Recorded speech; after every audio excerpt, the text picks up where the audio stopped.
Euromaxx Highlights. And here's your host, Anne O'Donnell. Hello and welcome to Euromaxx Highlights. Here are the best bits of the week for you. Let's have a look. The sky's the limit, a Dutch artist and his indoor clouds. Underground art, an Italian city brightens up its subway stations. And drone alarm when quadrocopters light up the sky in Austria. Well, for someone who has his head in the clouds, Dutch artist Bernard Schmilde seems to be very well grounded. He generates a storm of attention with his work by creating indoor clouds. His creations really make you question reality, though, even if it's only for a split second. We accompanied Schmilde on a shoot to see how he produces these indoor weather phenomena.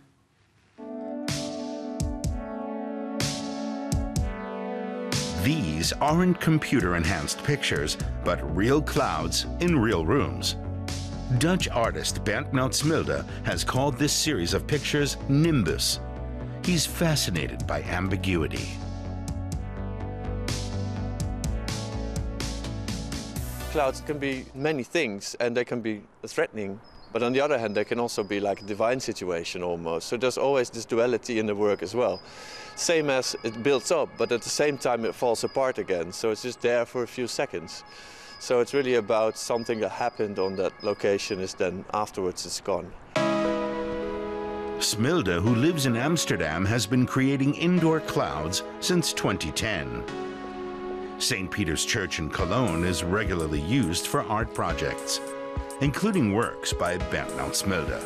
He's especially fascinated by the building's nave.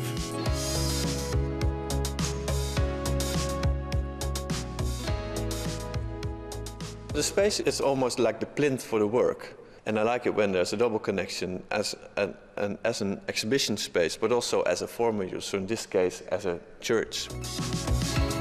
Schmilde's cloud pictures cost up to €8,000 and are less science and technology heavy than you might think.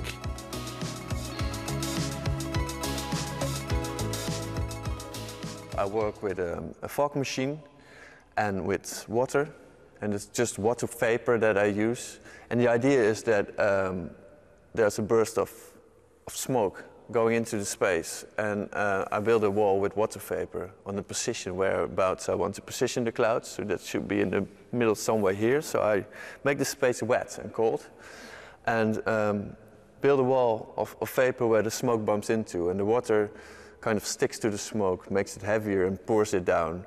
So it keeps it together for just a few seconds maybe, depending on the space, because every space works differently.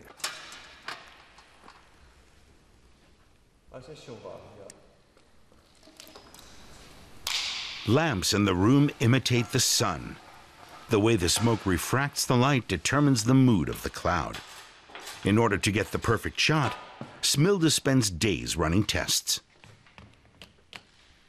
During that phase, he doesn't like people to watch.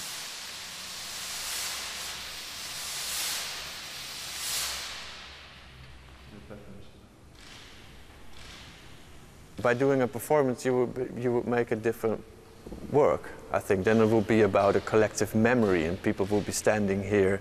And then the work would also be about how do you make something. And for me, it's more about the idea that counts, and the idea of this cloud inside the space. So therefore, I just want to have this image. Schmilde's pictures are fascinating. 2 years ago, he staged famous designers alongside his clouds for the international fashion magazine Harper's Bazaar. He often enlists the help of a professional photographer. After all, he is striving for technically perfect pictures. Time magazine in the United States chose his clouds as one of the most important inventions of 2012.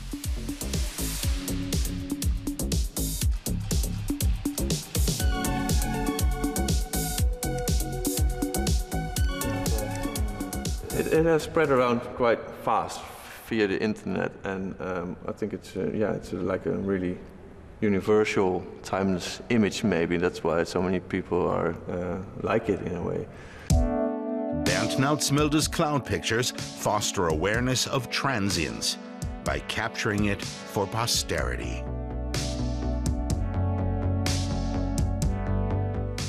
Well, the month-long lobster season in Sweden has some very strict rules, and visitors from abroad are only allowed to catch lobster in the company of an experienced Swedish guide. Now, though, an increasing number of hotels are offering deals so that their guests can also fish with the locals. These trips are fast becoming a very big hit. A stunning coastline and picture-perfect villages. The Bohuslän province on Sweden's western coast. This is where you'll find the fishing village of Fjällbacka, famous for its lobsters. Autumn is lobster season. For lobster fishers like Per Karlsson, it's a busy time. It's more people here when the lobster fishing starts because the people who live in summer house, they come back after the summer and live here for 1 or 2 weeks just for fishing little lobster and eat lobster, of course. Lobster is considered a delicacy around the world, including among tourists from Sweden itself. That's why Per Karlsson has been offering lobster safaris for more than a decade. The trips take 2 hours. This time he's taking out a team of lawyers from the southern Swedish town of Jönköping. I won't be disappointed if we catch no lobster. If I can get some sun and enjoy the sea, then I'm fine. Luckily, there's an abundance of sun, making it an optimal day for the journey among the rocky islands. Per Karlsson used to come here fishing as a child and knows the area well. We go out here. Here is Fiskholmen, Fish Islands, and we go south like this and back here. It's about 2 hours. Per Karlsson has marked the sites where he has sunk lobster traps. The sea is around 20 meters deep.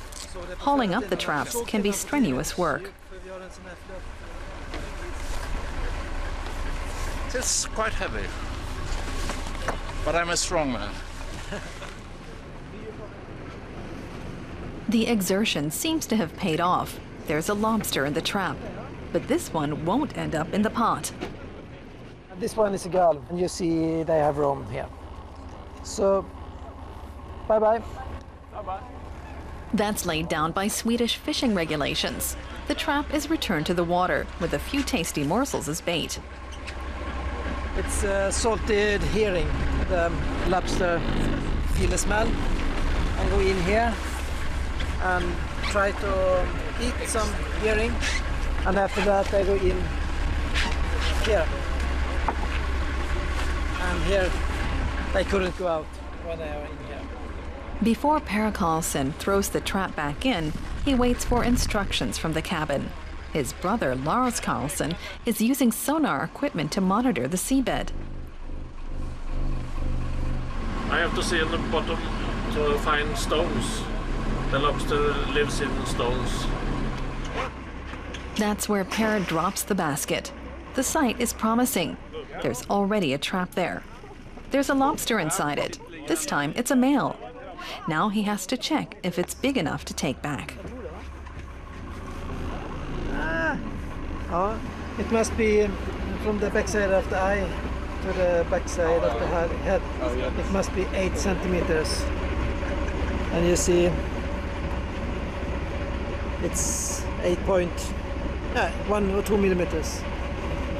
So this is okay. Under Swedish fishing regulations, any smaller lobster must be returned to the sea. But this one ends up in the box. It'll fetch a tidy price at the fish market. The day's catch totals 5 lobsters. Just enough for the 10-strong fishing safari, who seem happy to be heading back to dry ground.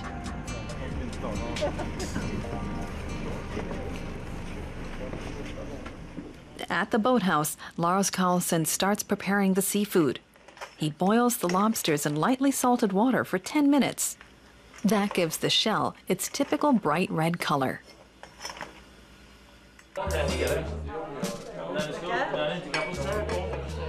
Then he serves the lobsters fresh. But there's one last step before everyone can tuck in.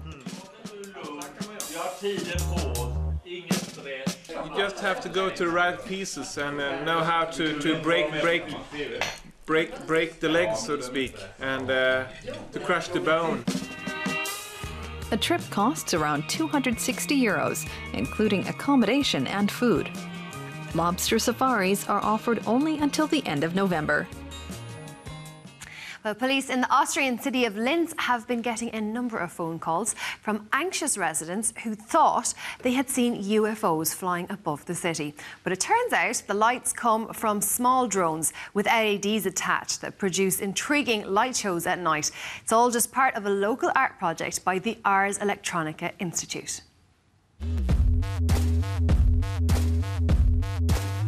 Lights in the sky form patterns, scatter, and move in perfect sync, as if controlled by an invisible hand.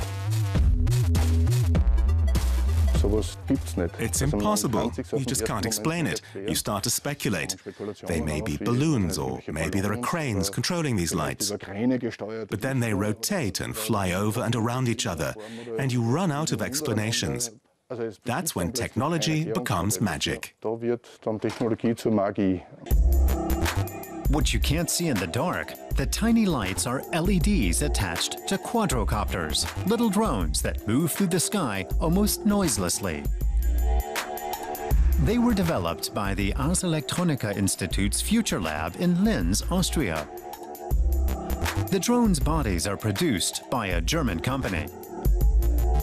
The lab created the light designs, called Spexels, itself.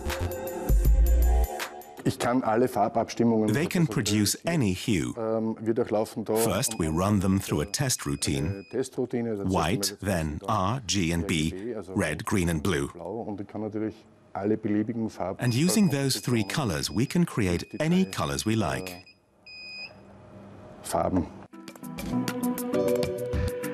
The drones are lined up in rows before they're launched.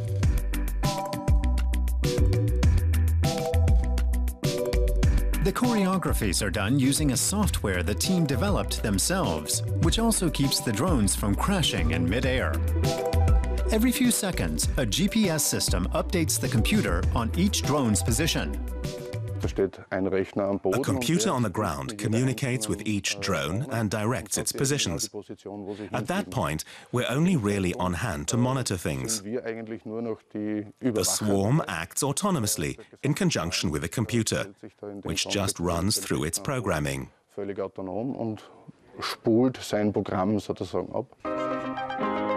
The challenge is to keep them up in the air in their correct formation.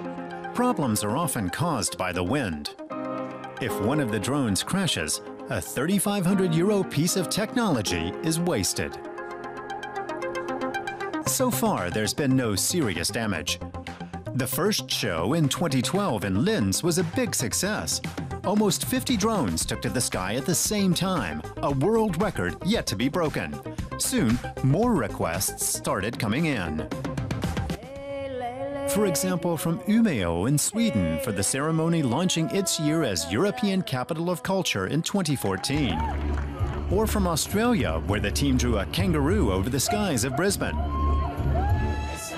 Spexels also added some real razzmatazz to a stage show in Sharjah, in the United Arab Emirates. Some people wonder if the mysterious flying lights are objects from another world. That happens all the time. Reports keep showing up in the press about people in the neighborhood where we'd been flying the drones having sighted UFOs. I think it's fantastic. Now Future Lab operates a fleet of 75 drones, but they have yet to take to the skies all at the same time. The more of these points of light in the sky, the more means of expression and ways to vary them you've got. The system as it exists right now could easily handle 100 or 200 vehicles. And we've set ourselves that goal. We intend to achieve that and more. The fleet of drones is set for launch soon, this time on course for the United States, on a mission to dazzle audiences with their bright choreographies. Well, scale, from an urban art project in the sky to one below the surface. In our next report, we head south to the Italian city of Naples. Here, 13 subway stations have been transformed into stunning underground art galleries. They are part of an ongoing art project, so we headed under the city streets for a closer look. It's like a keyhole into the Earth's interior.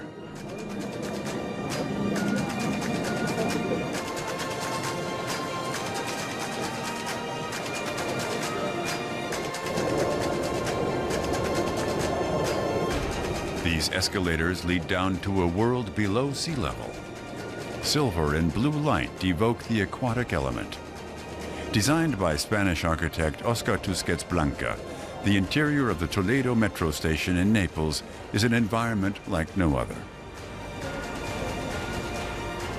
It's like drifting into a dream world, yet the architect wanted commuters to maintain a connection to life above. This is the heart, the real core of the project. It was a remarkable idea to create light wells to channel daylight from above.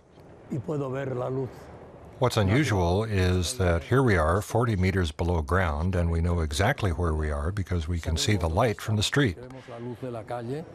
I wanted to construct a station that would have a cheerful feeling to it and would look different at every corner.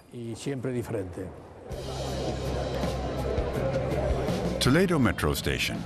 Art in the subway system plays an important role in Naples. This photo installation along the moving walkway is called The Human Race. Artist Oliviero Toscani took these pictures 4 years ago to create a family album featuring the Neapolitan people. I like the idea of entering a subway station, like we're doing now, and being surrounded by all these faces, looking at you and welcoming you to the city. In Naples, people are much more important than ancient monuments are. People passing down Europe's longest escalator are treated to a light installation by theater director Robert Wilson.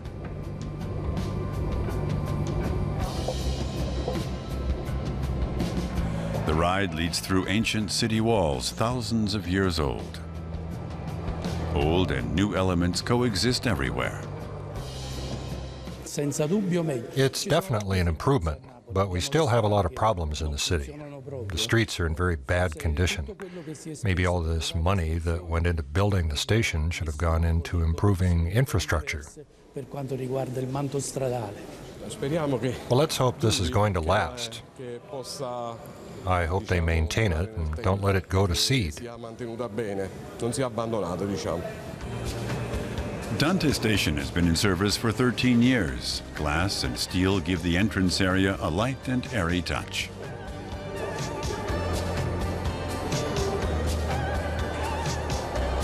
Down below, commuters are guided by a quote from Dante.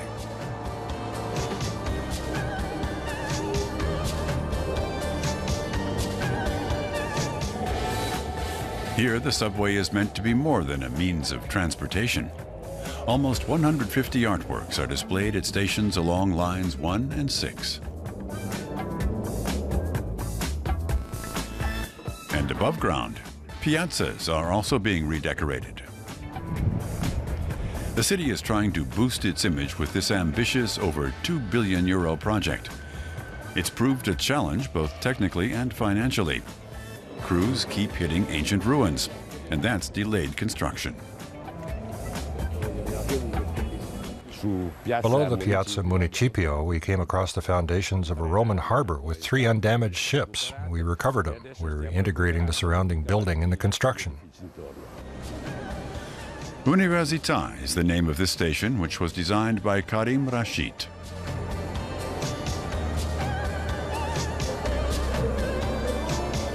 The city regularly offers guided tours to introduce visitors to the artists' and architects' ideas.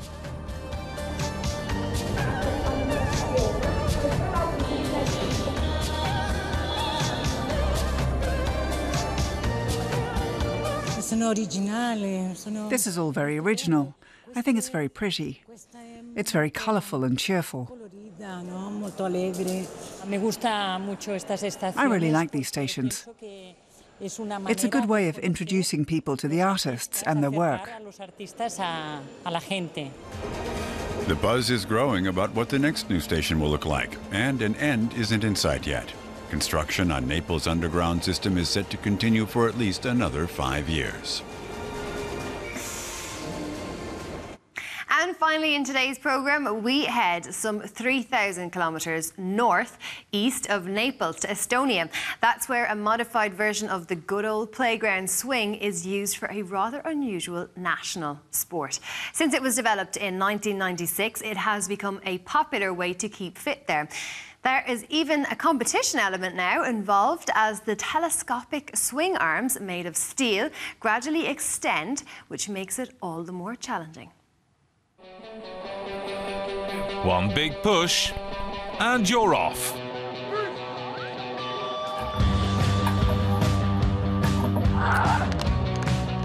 This is keeking, an extreme sport from Estonia. It's like swinging, except you go much higher, even over the top. You hold on to metal arms that extend up to 8 meters. This is like you come down and you want to do something and you have such energy. And that adrenaline you get, this is really good. Like it's get high without drugs, and it's addictive. On this day, Järvakendi, a village some 100 kilometers south of the Estonian capital Tallinn, is hosting a keeking competition. Men, women and children try their luck on the swings of different heights that are anchored to the ground with ropes. This unusual sport, derived from regular swinging, was invented in 1996 by Estonian Aadu Kosk. I've been familiar with swings since I was a child. Where I grew up, there were iron loop-the-loop swings which really impressed me. So I had the idea of building a swing like this, and these village swings served as models. Swings enjoy a long tradition in Estonia. These drawings date from the 19th century.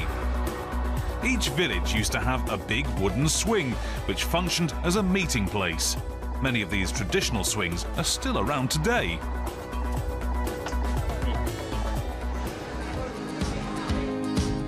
Alari Vatra lives in Tallinn. The Estonian capital boasts plenty of swings. Here at the city's playgrounds, children learn the basics of keeking.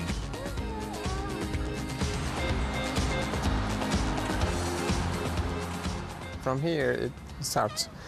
Children get basic how to use their hands and legs. Of course it's fun, and with fun comes sport. Back in Järvakendi, they ensure the athletes' hands and feet are well secured. That's because centrifugal force makes it hard for them to hold on. Even if it looks dangerous, organizer Ants Tamme says keeking is a very safe sport. Everybody can do it. If you are a small child, if you are a, I don't know, basketball player, the age is not important, the gender is not important. Kicking, as simple as it seems, harder than you ever can imagine, more extreme, but still safe enough to try, and to try it for everybody. It's important to warm up in advance, as keeking gives the back and thigh muscles a real workout. For the women, the arms of the swing are up to 6 meters long. That's like performing a handstand more than 10 meters above the ground.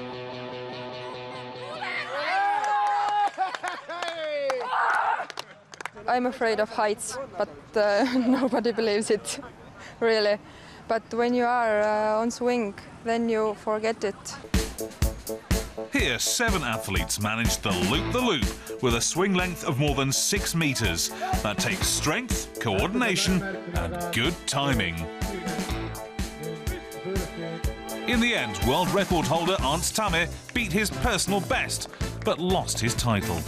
Kasper Timeshow, a professional rower from Viljandi, managed a 360-degree rotation with a length of 7.08 metres. That's 5 centimetres higher than the previous benchmark set in 2012. A new Keeking world record. That's all we have time for today. Thank you so much for tuning in. We will be back next week with more, so we'll see you then. Bye-bye.